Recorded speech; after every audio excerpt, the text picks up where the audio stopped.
Hello dear student, exam को लेके tension हो, एग्जाम को लेके परेशान हो? नहीं, ना टेंशन होना है, ना परेशान होना है। बस आपको मुझ पे भरोसा रखना है। हम जो जो आप लोगों को अब तक पढ़ाते आए हैं, जो जो हम आप लोगों को अभी पढ़ा रहे हैं, वो सारा आप लोगों को एग्जाम का पॉइंट ऑफ व्यू से इंपॉर्टेंट है। तो मेरा पढ़ाया हुआ हर एक चीज को पढ़ो, किसी भी चीज को आप मिस मत करोगे और हर एक चीज, हर एक क्वेश्चन को ध्यान से अच्छा से करोगे। तो कल और परसों झारखंड एकेडमिक काउंसिल जेक बोर्ड क्लास 12th का जो इंग्लिश कोर का एग्जाम होने वाला है, उसके लिए हम लोगों ने इंग्लिश कोर में सब कुछ तो ऑलरेडी पढ़ लिया, लेकिन बात रिवीजन का था, मोस्ट इंपोर्टेंट ऑब्जेक्टिव्स का था, जिसमें आपका पूरा बुक कवर हो जाए, पूरा आपका स्टोरी, पूरा पोयम कवर हो जाए, एडवांस राइटिंग स्किल में नोटिस, आर्टिकल, रिपोर्ट, लेटर का एमसीक्यू कवर हो जाए, साथ ही साथ model paper, previous year question paper, test series के क्वेश्चन और मॉडल पेपर परख का क्वेश्चन पेपर भी कवर हो जाए। तो उसके लिए हम लोग 4 वीडियो का सीरीज लेके आए थे, जिसमें हम लोगों का ये वीडियो नंबर 3 होने वाला है। इससे पहले हम लोगों ने 2 वीडियो ऑलरेडी अपलोड कर दिया है, उसी को आप देखना है तो देख लेना, क्योंकि वो एग्जाम के लिए बहुत ज्यादा इंपॉर्टेंट है। और ये वीडियो नंबर 3 है, पार्ट 3। इसके तुरंत बाद पार्ट 4 आएगा और पूरा का पूरा हम लोगों का इंग्लिश खत्म हो जाएगा। बस आपको एग्जाम में जाना है और एग्जाम में फोड़ के रख देना है। ठीक है, चलो तो हम लोग स्टार्ट करते हैं वीडियो नंबर 4। और इसमें हम लोग पढ़ने वाले हैं, हम लोगों का जो विस्तास बुक है, उस विस्तास बुक में जितने भी चैप्टर्स हैं, उन सारे चैप्टर्स के इंपॉर्टेंट क्वेश्चन को हम लोग करने वाले हैं। ठीक है, चलो आओ। तो हम लोगों का चैप्टर नंबर 1 का सबसे पहला चैप्टर है द थर्ड लेवल, जिनके ऑथर हैं जैक फिनी। ठीक है, अब चलो एक एक करके सारे क्वेश्चंस को किया जाए। पहला क्वेश्चन में बोला है who had sent the first day cover. First day cover किसने भेजा था? तो फर्स्ट डे कवर सेम ने भेजा था। फर्स्ट डे कवर किसने भेजा था? तो याद रखना आप लोग, फर्स्ट डे कवर जो है वो सेम ने भेजा था। क्वेश्चन नंबर 2 पे बोल रहा है who was same in the third level. Third level पे जो सेम है वो सेम कौन है? तो थर्ड लेवल स्टोरी में जो सेम है वो एक साइकाइट्रिस्ट है, यानी एक डॉक्टर है, और साथ ही साथ हमारे जो चार्ली हैं वो चार्ली के दोस्त भी हैं, यानी साइकाइट्रिस्ट और साथ ही साथ वो चार्ली के फ्रेंड भी हैं। Question number 3। अब देखो क्वेश्चन नंबर 3 पे हम लोगों को क्या बोला है? बोला गया what convinced Charlie that he had reached the third level of Grand Central station, not the third level. Charlie दूसरों को कन्वेंस कैसे कर लेता था कि भाई हम सेकेंड लेवल पे नहीं गए हैं, हम थर्ड लेवल पे गए हैं। तो वो थर्ड लेवल के बारे में सब चीज बताया करता था। इनमें से तीनों का तीनों ऑप्शन सही होगा, राइट आंसर होगा ऑल ऑफ दीज। वो सब बताया करता था कि भाई देख थर्ड लेवल ऐसे है, वहां के लोग ऐसे रखते हैं, वहां क्या न्यूज़पेपर्स ये है वो है, ये सब वो बताया करता था कन्वेनियंस करने के लिए लोगों को कि हम थर्ड लेवल गए हैं। What unusual thing does the narrator see at Grand Central Station. Grand Central Station में कौन सा अनयूजुअल चीज जो नरेटर को दिखता था और दूसरों को नहीं दिखता था? तो वो था थर्ड लेवल। नरेटर के रिगार्डिंग वहां जो है वो थर्ड लेवल था, लेकिन उनके अलावे वो जो थर्ड लेवल है वो थर्ड लेवल उनके अलावे और किसी को वहां पे नहीं दिखता था, सिर्फ थर्ड लेवल उन्हीं को दिखता था वहां। ठीक है, आगे क्वेश्चन नंबर 5 नंबर क्वेश्चन पे बोल रहा है what does the third level signifies.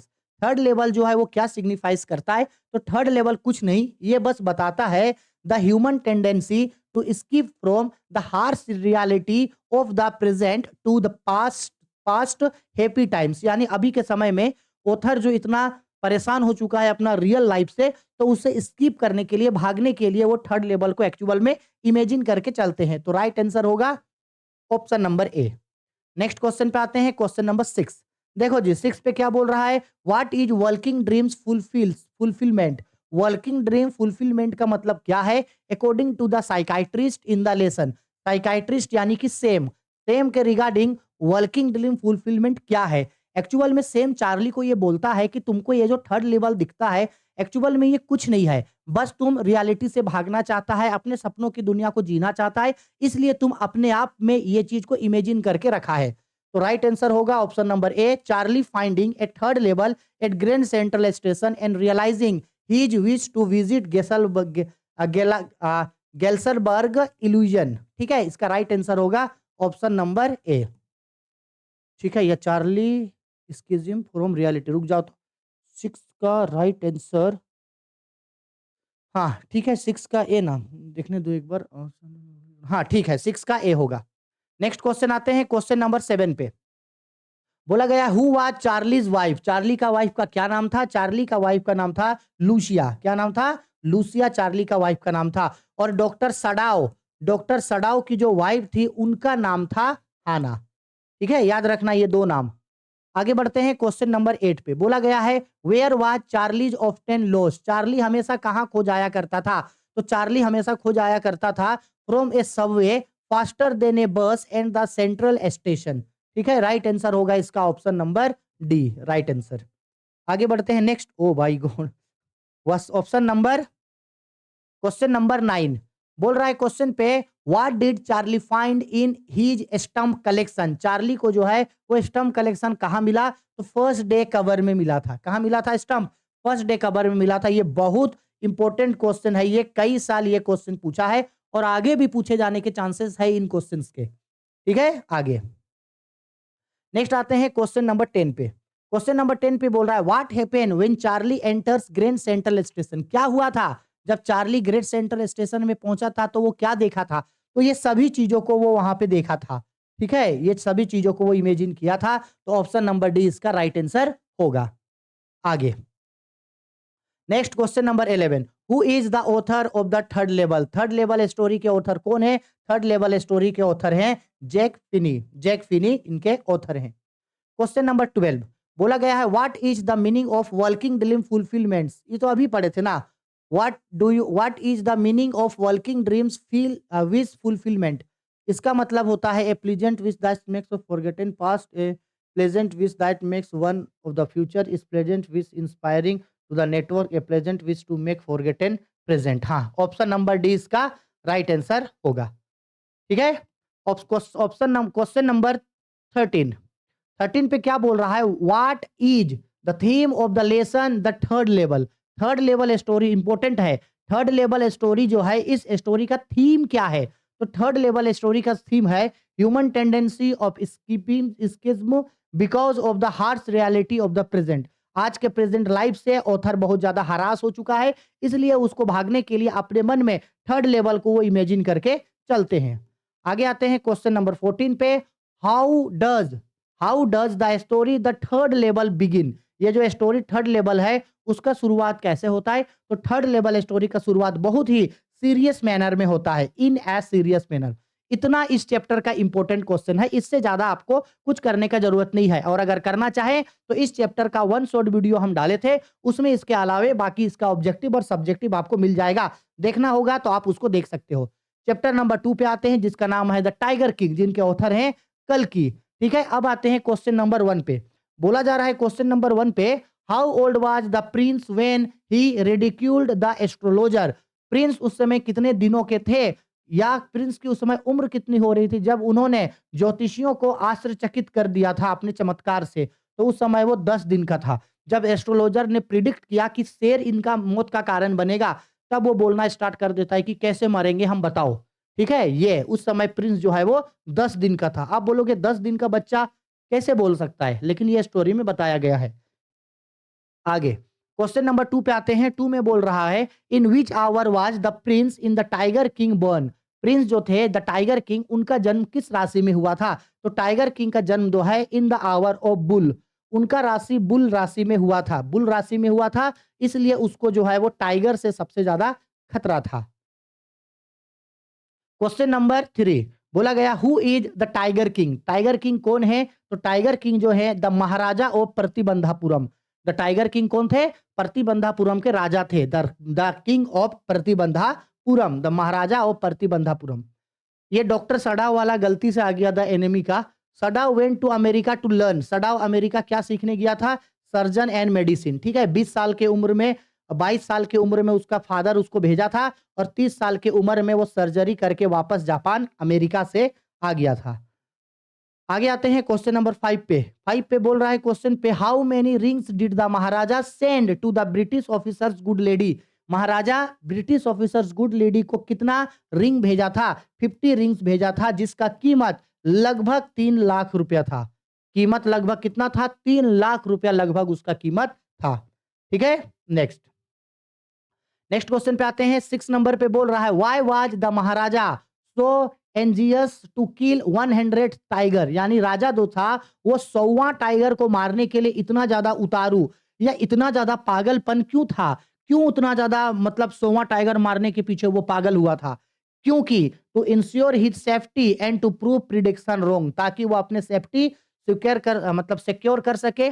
और एस्ट्रोलॉजर ने जो प्रिडिक्ट किया था कि 100वां टाइगर तुम्हारे मौत का कारण बनेगा, उस चीज को वो गलत साबित कर सकता, इसलिए वो 100वां टाइगर मारने के पीछे इतना पागल हुआ था। सब चीज छोड़ छाड़ करके बस शेर का शिकार करने पे वो लगा हुआ था। ठीक है, आगे नेक्स्ट आते हैं क्वेश्चन नंबर 7 पे। क्वेश्चन नंबर 7 पे देखिए क्या बोल रहा है। What did the Maharaja do to ensure his safety. महाराजा अपने सेफ्टी के लिए क्या करने लगा। महाराजा सबसे पहले अपने सेफ्टी के लिए उसके जंगल में, उनके किंगडम में जो भी शेर हैं उनको मारने पे, उनका शिकार करने पे, उनका हंटिंग करने पे पाबंदी लगा दिया और खुद सा टाइगर का शिकार करना स्टार्ट कर दिया। Prohibited British officer from ensuring his territory. एक मिनट, नहीं नहीं ये नहीं होगा। Why did Maharaja do to his safety.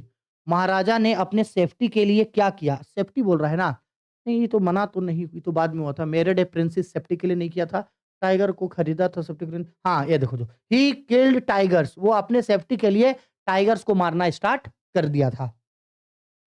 चलो आगे question number 8। What is the irony in the story. इस स्टोरी का निष्कर्ष क्या निकलता है। अगर आप द टाइगर किंग स्टोरी को पढ़ते हो तो इस स्टोरी को पढ़ के आपको यह पता चलता है कि the king's desire to prove prediction wrong, the king desires to marry, the king's desire to kill tiger, the king killed 99 tigers and died because of the toy tiger. हाँ, स्टोरी का थीम यही है कि वो 99 tiger को मार देता है और जो 100वां टाइगर लकड़ी का टाइगर होता है वो उसका मौत का कारण बनता है।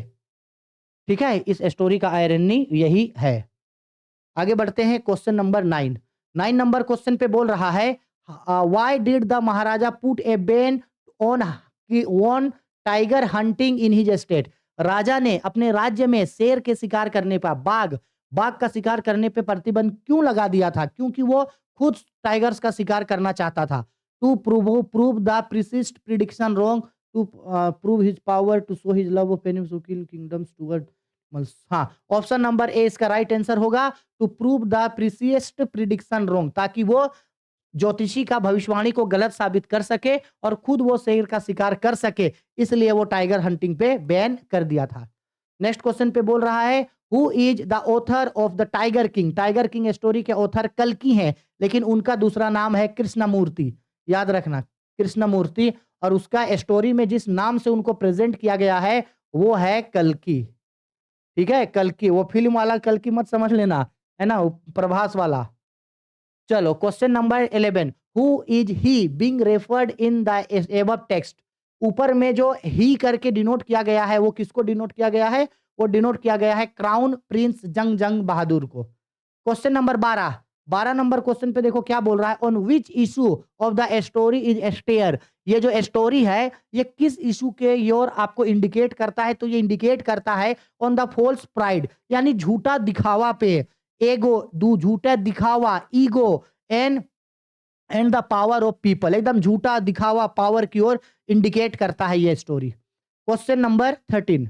13 नंबर पे बोल रहा है what character trait of the prince is revealed when he utters the word let's tiger beware. जब वो बोलता है लेट्स टाइगर बीवेयर तो वो उसका किस तरीके के नेचर को दिखाता है। तो ये प्रिंस के एरोगेंस नेचर को दिखाता है। किस नेचर को दिखाता है। एरोगेंस नेचर को दिखाता है। ठीक है, चलो आगे क्वेश्चन नंबर 14। बोला गया है the state astrologer predicted that no harm could come to the tiger king till he killing the tigers 99। पंडित एस्ट्रोलॉजर प्रिडिक्ट करता है कि 100वां टाइगर तेरा मौत का कारण बनेगा। तुम 99 टाइगर तक को सही सलामत मार दोगे, तुमको कुछ नहीं होगा। और फिर भी राजा बोलता है अगर हम 100वां टाइगर को मार दिए तो तुम क्या करेगा। तो एस्ट्रोलॉजर बोलता है अगर ऐसा हुआ तो मेरा ये जो चोटी है हम इसको काट देंगे और जितना भी मेरा धर्म ग्रंथ का किताब है हम उन सबको फाड़ कर फेंक के जला देंगे और इंश्योरेंस एजेंट बढ़ जाएंगे। ऐसा बोलता है एस्ट्रोलॉजर। आगे लेकिन वही 100वां टाइगर को मारते मारते तक वो एस्ट्रोलॉजर खुद डेथ हो चुका होता है उनका। What is the moral of the story the tiger king. ये टाइगर किंग स्टोरी का निष्कर्ष क्या निकलता है। मोरल ऑफ द स्टोरी हम लोग क्या सीखते हैं। कुछ नहीं सीखते हैं हम लोग इसमें, बस यही सीखते हैं कि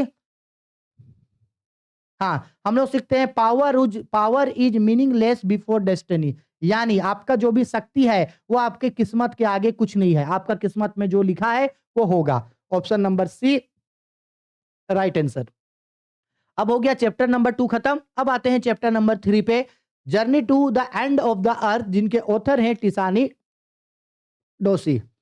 पहला question, what gives us an instant into the world's eco geological history. अगर हम लोगों को जियोलॉजिकल हिस्ट्री जानना है तो हम सबको क्यों क्या मदद करेगा? Study of the Antarctica continent. अगर हम अंटार्कटिका में जा करके स्टडी करेंगे तब हमको वहां का पता चलेगा। और इसी प्रोग्राम में ही तो स्टूडेंट ऑन आइस प्रोग्राम चलाया जाता है। एक नाव से स्टूडेंट लोगों को अंटार्कटिका लेके जाता है, जिस नाव का नाम है एकेडमिक होसाल्स्की। और पिछले 6 सालों से यह program Canadian Geoff Green party के द्वारा चलाया जाता है, जिसका मेन मकसद है कि जो हाई स्कूल के स्टूडेंट्स हैं उन लोगों को अंटार्कटिका ले जाया जाए, ठीक है, ताकि वहां से जाके हम लोग अर्थ के बारे में या नया चीज के बारे में जान सके। Which program was headed by Canadian Geoff Green. Canadian Geoff के द्वारा एक प्रोग्राम चलाया जाता है, that is called student on ice program. कौन सा program? Student on ice program. आगे क्वेश्चन नंबर 3 पे आते हैं, how many time zones did the writer cross during the journey to the Antarctica. Tishani Doshi जब अंटार्कटिका जाती है तो वो कितने टाइम जोन को क्रॉस करते हुए जाती है? तो वो 9 टाइम जोन्स को क्रॉस करते हुए जाती है। याद रखना, हम बता दे रहे हैं 9 टाइम जोन्स को क्रॉस करते हुए जाती है वो, साथ ही साथ 6 चेक पोस्ट को क्रॉस करती है वो, और 3 वाटर टेरिटरी बॉडी को क्रॉस करते हुए वो जाती है। और पिछले 100 घंटों से वो कंटिन्यू ट्रेवल करते हुए अंटार्कटिका जाती है, ठीक है। नेक्स्ट क्वेश्चन पे आते हैं, बोला गया उसी क्वेश्चन को पलट के पूछा, how many time zone did Tishani Doshi cross, तो वो 9 टाइम जोन को क्रॉस करते हुए गई थी।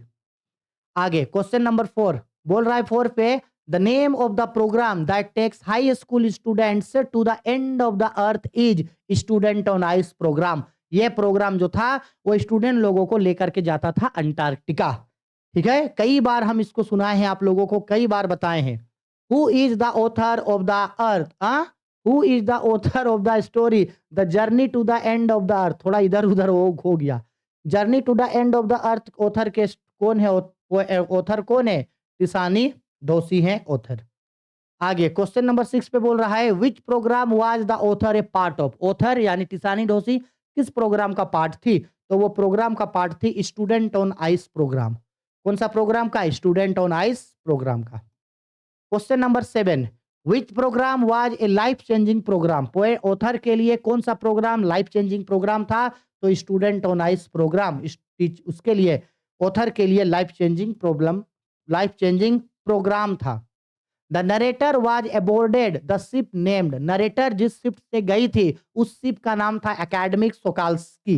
जिस नाव से हाई स्कूल के स्टूडेंट लोगों को अंटार्कटिका लेके जाया जाता था उस नाव का नाम था एकेडमिक सोकाल्स्की। ठीक है। आगे question number 9, what was the name of the southern super continent. South side में जो सुपर कॉन्टिनेंट है उसका नाम क्या है? उसका नाम था गोंडवाना। क्या नाम था?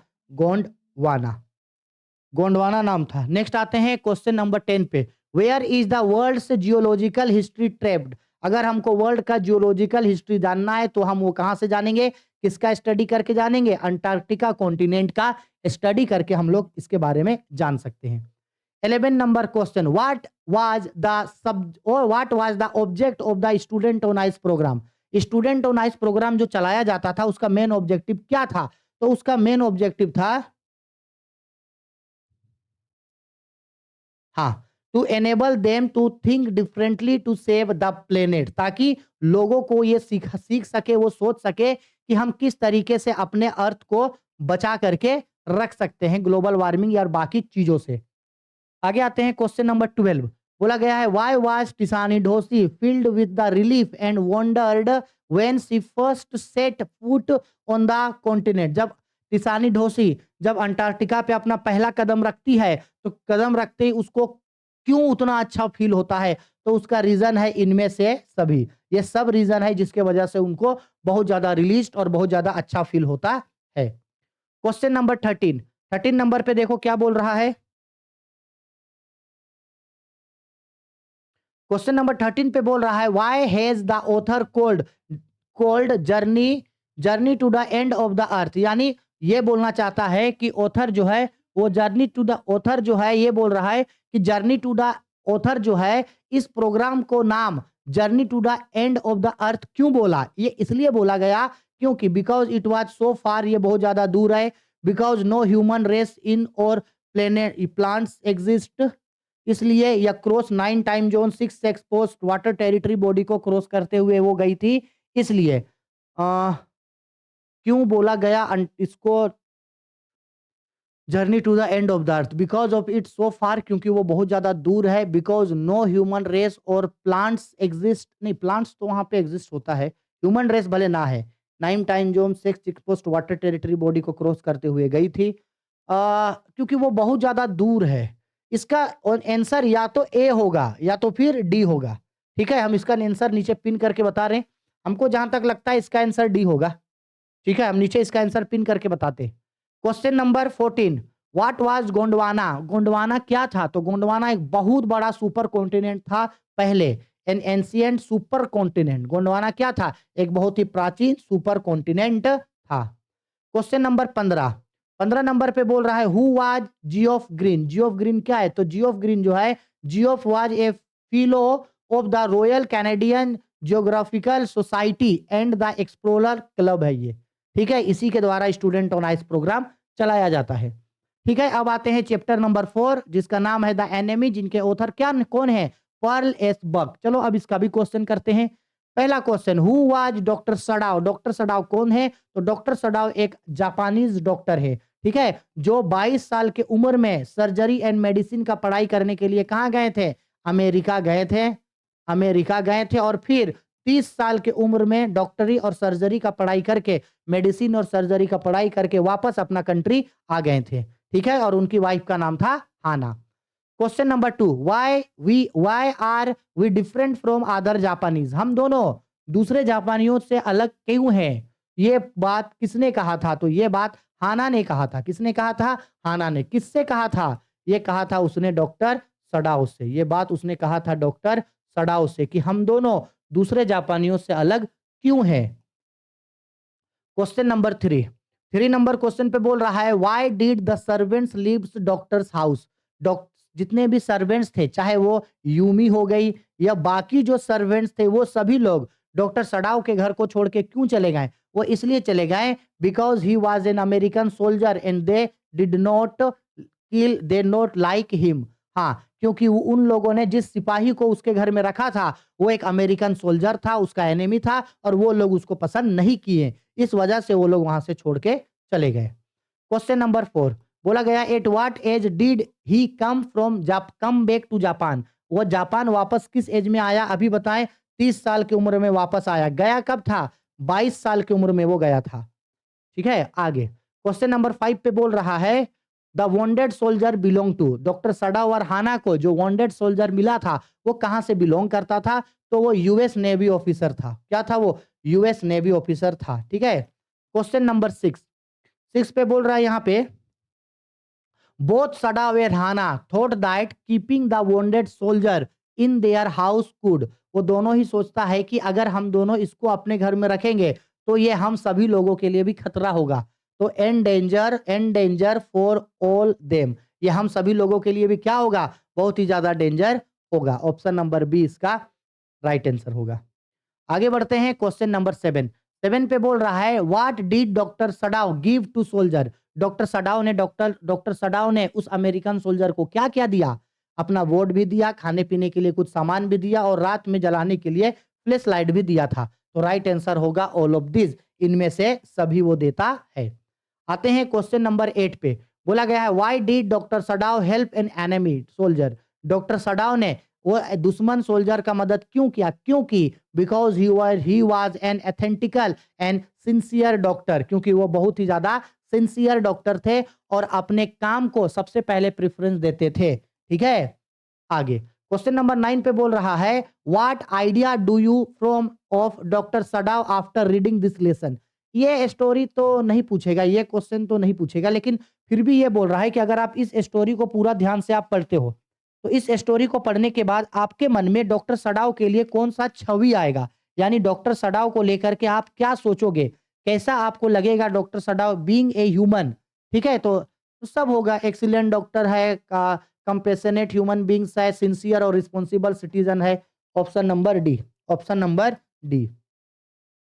क्वेश्चन नंबर 10 आते हैं, the American landlady had once help doctor Sadao. जब डॉक्टर सडाव अमेरिका गए हुए थे तो अमेरिकन लैंडलेडी जो है वो डॉक्टर सडाव का किस तरीके से मदद करते हैं, नर्स्ड हिम थ्रू इन्फ्लुएंजा।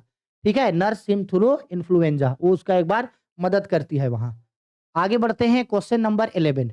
11 पे बोल रहा है the day Sadao opened the soldiers speeches. उस दिन, जिस दिन डॉक्टर सडाव ने उस अमेरिकन सोल्जर को जो मलहम पट्टी किया था वो मलहम पट्टी खोला, तो उस समय वो क्या किया, typed out a letter to the chief of police. तब वो चीफ ऑफ पुलिस को एक लेटर लिख करके टाइप करके भी इन्फॉर्म किया था। ठीक है, 11 का राइट आंसर होगा बी। Question number 12। 12 पे बोल रहा है why did doctor feel alone at the beach. Doctor Sadao अपने आप को बीच में अकेला क्यों महसूस किया, क्योंकि नो ब्रिंगिंग हिज वाइफ, ये नहीं होगा, listening to the journal because you save, हाँ, क्योंकि वो अमेरिकन सोल्जर का जान बचाया था और अमेरिकन सोल्जर का जान बचाने की वजह से उसके घर के जो बाकी लोग थे वो उनको छोड़ के चले गए थे, मतलब नौकर लोग छोड़ के चले गए थे, इस वजह से वो खुद को अकेला महसूस कर रहा था। Why did doctor Sadao's wife feel distress. Doctor Sadao की वाइफ यानी कि हाना जो है वो बहुत ही ज्यादा डिस्ट्रेस महसूस क्यों कर रही थी, क्योंकि वो जो अमेरिकन सोल्जर था जिसको गोली लगा था उसका बहुत ज्यादा ब्लड बह रहा था। Seeing the white man's blood, वो जो उसको गोली लगा था उसमें बहुत ज्यादा उसका खून बह रहा था। Question number 14। Why did doctor give him flashlight to the enemy. Doctor Sadao जो है उसको उस एनिमी को फ्लैशलाइट क्यों देता है, इसलिए देता है so that could send him a signal in case of distress. इसलिए देता है कि अगर उसको रात में अगर खाने पीने का कोई सामान का जरूरत पड़ा या रात में अगर उसको कुछ जरूरत पड़ा तो वो उस फ्लैश लाइट को जला करके डॉक्टर सडाव को इन्फॉर्म कर सके। Question number 15। How did doctor Sadao rid of the American soldier. How did doctor Sadao ने अमेरिकन सोल्जर को भागने में मदद कैसे किया, तो उन्होंने ये सब किया, गिविंग हिम इंस्ट्रक्शन, उसके सारे चीज समझा दिया, रात के लिए उसको एक फ्लैशलाइट दिया और बोला कि उस आइलैंड में जाकर के रहो, वहां से जो है आप साउथ कोरिया बोट आके ले जाएगा। चैप्टर नंबर 5 जिसका नाम है on the face of it. ठीक है, और ऑथर है सुजैन हिल। देखो समय कम है, हर चीज हम लोग ऑलरेडी पहले से पढ़े हैं, इसलिए हम लोग अभी उसको जल्दी जल्दी पढ़ रहे हैं। इतना ज्यादा एक ही चीज के ऊपर 20 गो 30 गो बार समझा समझा के टाइम लॉस करने का तो कोई फायदा नहीं है ना, क्योंकि भाई समय आपके लिए भी कीमती है, मेरे लिए भी कीमती है।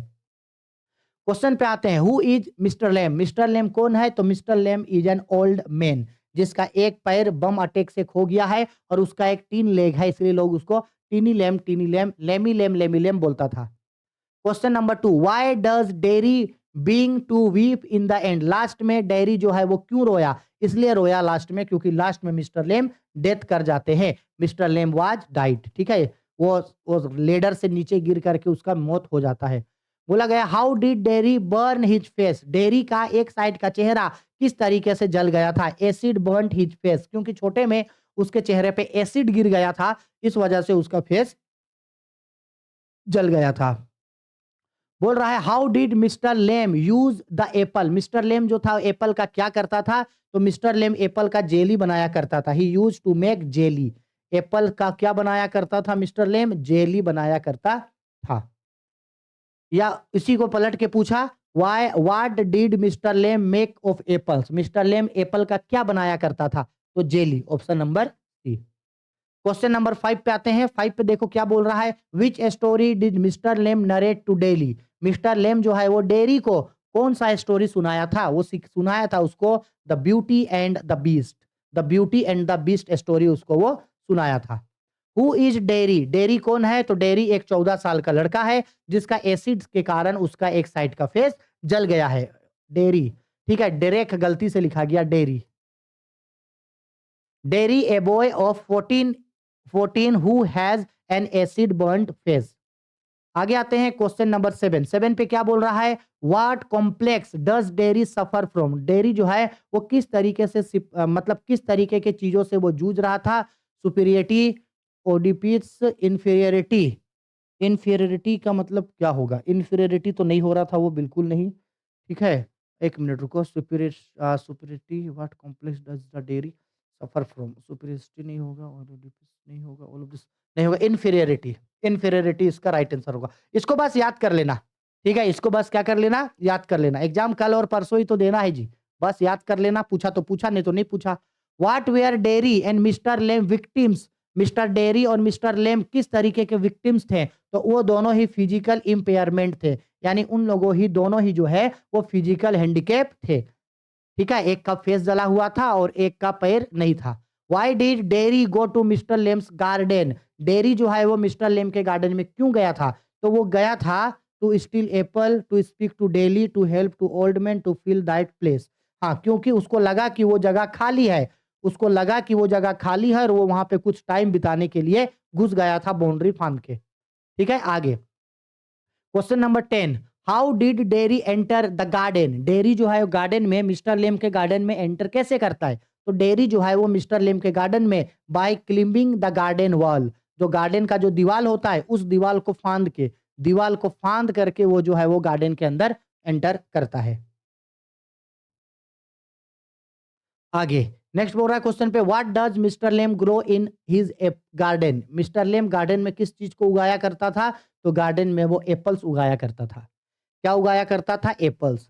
नेक्स्ट क्वेश्चन पे आते हैं, what did Derry learn from the fairy tale, ये ब्यूटी एंड बेस्ट का कहानी जब मिस्टर लेम डेरी को सुनाता है तो उस स्टोरी के थ्रू डेरी क्या सीखता है, तो उस स्टोरी के थ्रू डेरी सीखता है कि हाउ टू लुक ब्यूटीफुल, अगर आपका फेस जला है या अगर फिजिकली आप अच्छे नहीं भी दिखते तो आप अंदर से एक अच्छे इंसान कैसे बनेंगे, हाउ टू मेक फ्रेंड, दोस्त कैसे बनाओगे, learn to love and appreciated himself, खुद से प्यार करो और खुद के महत्व को समझो, ये वो सारा चीज उस स्टोरी से वो सीखता है। तो ऑप्शन नंबर डी इसका राइट आंसर होगा।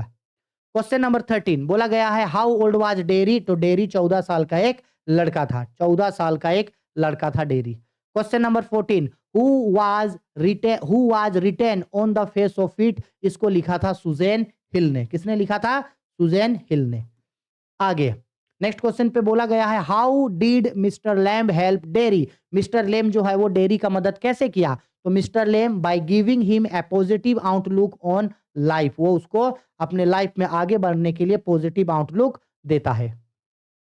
Next question, last question, memories of childhood, जिनके दो ऑथर हैं जिट कालासा एंड बामा। ठीक है, पहला question, Bama's brother was asked by the landlord man, Bama का जो भाई था यानी कि एनन या अन्ना, उसके द्वारा लैंडलॉर्ड ने क्या पूछा था, हिज नेम एंड स्ट्रीट पूछा था, उसका नाम और इसका स्ट्रीट पूछा था ताकि जान सके कि ये टचेबल पर्सन है या नहीं है, या कौन कास्ट से ये बिलोंग करता है। Question number 2, what was the name of the school where Zitkala Sa study, उस स्कूल का नाम क्या था जहां जिट कालासा पढ़ती थी, तो स्कूल का नाम था कैल्सली इंडियन स्कूल। ठीक है,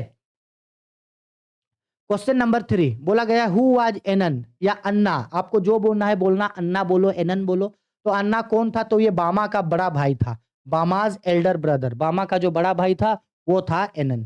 ठीक है, आगे नेक्स्ट बढ़ते हैं क्वेश्चन नंबर 4 पे, the lesson memories of childhood is, ये मेमोरीज ऑफ चाइल्डहुड जो है एक ऑटोबायोग्राफी है, क्या है, ऑटोबायोग्राफी है बामा का और जिट कालासा का, बामा का और जिट कालासा का, जिट कालासा। ठीक है, बामा जो थी वो क्या थी, एक तमिल दलित राइटर थी बामा, तमिल दलित राइटर थी, और जिट कालासा जो थी वो एक नेटिव अमेरिकन थी, क्या थी, एक नेटिव अमेरिकन थी।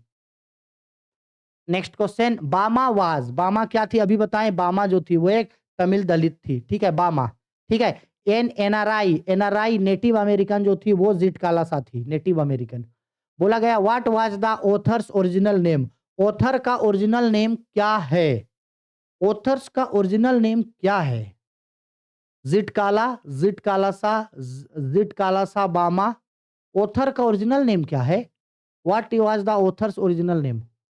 ये क्वेश्चन थोड़ा सा इनकम्प्लीट है, हाँ इसको छोड़ दो, इसको रहने दो, क्वेश्चन इनकम्प्लीट है थोड़ा सा, किसका ओरिजिनल नाम पूछ रहा है। Question number 7, the narrator notice that the Indian girls were in. Narrator जो नोटिस करती है नरेटर कि जो भी इंडियन गर्ल्स जो है वो इंडियन गर्ल्स क्या कर रही है, इंडियन गर्ल्स जो है वो क्या कर रही है, इंडियन गर्ल्स क्या कर रही है, stiff shoes, closely closely cleansing dresses, 95 fitting clothes. हाँ, ऑप्शन नंबर डी, सब, इनमें से सभी, इनमें से सभी। Zitkalasa was being constantly observed by a woman who had fairly comprehensive average looks। किस तरीके से वो उसको की हुई थी, नेपल एंड पाल फेस, गुस्सा, dark complexions, fair complexions, angry looks नहीं हुआ था, डार्क कॉम्प्लेक्शन नहीं हुआ था, फेयरली कॉम्प्लेक्स नहीं हुआ था, एंग्री लुक्स नहीं हुआ था। राइट आंसर होगा इसका ऑप्शन नंबर ए। कुछ कुछ क्वेश्चन ना ऐसा होता है ना जिसका बस आंसर रट लो और खत्म कहानी। Name of the author's of the lesson memories of childhood, तो दो ऑथर हैं, जिटकालासा और बामा, जिटकालासा और बामा। टेंशन नहीं लेना, इस चैप्टर से एक ही एमसीक्यू पूछेगा जहां तक हमको लगता है, ठीक है, एक से ज्यादा एमसीक्यू नहीं पूछेगा यहाँ से। What was common between Bama and Zitkala Sa, Bama और जिटकालासा के बीच क्या कॉमन था? Option A, belong to a minority, सही बात है। विक्टिम्स ऑफ कल्चर इंडिफरेंस, सही बात है। स्ट्रगलिंग्स बिकॉज ऑफ क्लास, हाँ, option number D, all of this, ये सभी उन दोनों में कॉमन था, सभी उन दोनों में कॉमन था। नेक्स्ट बोल रहा है क्वेश्चन पे, हु वाज जिटकालासा, बामा तो तमिलियन थी, जिटकालासा नेटिव अमेरिकन थी। इंपॉर्टेंट क्वेश्चन है ये, तमिलियन कौन थी? बामा, ठीक है, कैथोलिक फैमिली से बिलोंग करती थी बामा। जिटकालासा वाज ए विक्टिम ऑफ, जिटकालासा जो थी वो किस चीज का विक्टिम थी? जिटकालासा वाज ए विक्टिम ऑफ, तो जिटकालासा जो थी वो विक्टिम थी आपका रेसिकल प्रिजुडियस, रेसिकल प्रिजुडियस मतलब कास्ट इनजस्टिस का। Question number 13, what did Judewin tell Zitkala Sa, Judewin जो है उन्होंने जिटकालासा को क्या कहा था? तो जुडविन जो है जिटकालासा को कहा था her hair could be cut, वो बोलता है कि तुम्हारा बाल जो है अब काट दिया जाएगा, यहाँ इस स्कूल में तुम्हारा बाल काट दिया जाएगा। बोला गया है why did Zitkala Sa start crying at the dining table, Zitkala Sa जो है वो डाइनिंग टेबल पे क्यों रोने लगी? क्योंकि because of eating by formula, क्योंकि वहां पे खाने का बहुत ज्यादा नियम कानून था, इस वजह से, ठीक है। नेक्स्ट आते हैं क्वेश्चन नंबर 15 पे। बोला गया है क्वेश्चन नंबर 15 पे, why did Zitkala Sa mean by eating of formula, Zitkala Sa जो है वहां पे खाने पीने का जो इतना ज्यादा नियम था वो एक्चुअल में क्या होता है? तो बैठने का पैटर्न, वहां पे बैठने का pattern, set pattern of eating decorum, इसका मतलब है कि खाने पीने का बहुत सारा नियम है, ई करो ऊ करो, ई आएगा बैठो प्रेयर करो, तो इससे वो बहुत ज्यादा परेशान थी या उसको वो चीज पसंद नहीं था। नेक्स्ट क्वेश्चन पे बोल रहा है why did Zitkala Sa hide herself, Zitkala Sa ने अपने आप को बेड के अंदर में क्यों छिपा दिया?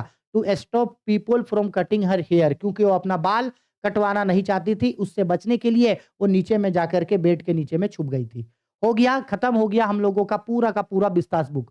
देखो हर एक चैप्टर का इंपॉर्टेंट एमसीक्यूज हम आप लोगों को बताएं, लेकिन अगर आप ये चाहते हो कि इसके अलावे इंपॉर्टेंट एमसीक्यू करें और chapter by chapter important questions भी देखें, तो हर एक चैप्टर्स का हम एक सेपरेट वीडियो बनाए थे जहां हर एक चैप्टर को हम हिंदी में एक्सप्लेनेशन किए हैं, साथ ही साथ हम उसका इंपॉर्टेंट ऑब्जेक्टिव क्वेश्चंस आंसर के साथ बताए हैं, साथ ही साथ उसका इंपॉर्टेंट सब्जेक्टिव क्वेश्चंस भी बताएं। तो अगर आप किसी चैप्टर्स का वन शॉट वीडियो देखना चाहो तो वो भी इंग्लिश कोर क्लास 12 का प्लेलिस्ट में चले जाना, वहां आपको चैप्टर बाय चैप्टर जो देखना है सब चीज मिल जाएगा, प्लस एडवांस राइटिंग स्किल का नोटिस आर्टिकल रिपोर्ट लेटर ये भी आप लोगों के लिए दिया हुआ है, तो अगर आप उसको भी देखना चाहे तो आप उसको बेझिझक देख सकते हो गया। इसके बाद बस एक वीडियो आप लोगों के लिए आएगा एडवांस राइटिंग स्किल के एमसीक्यूज के ऊपर, क्योंकि एग्जाम में 2 से 3 एडवांस राइटिंग का क्वेश्चन पूछेगा, लगभग हम लोग 50 इंपॉर्टेंट एमसीक्यूज करेंगे, उसको कर लेने से आपके एग्जाम में सारे के सारे एमसीक्यूज वहीं से पूछेगा और उसके बाद पूरा का पूरा इंग्लिश खत्म हो गया,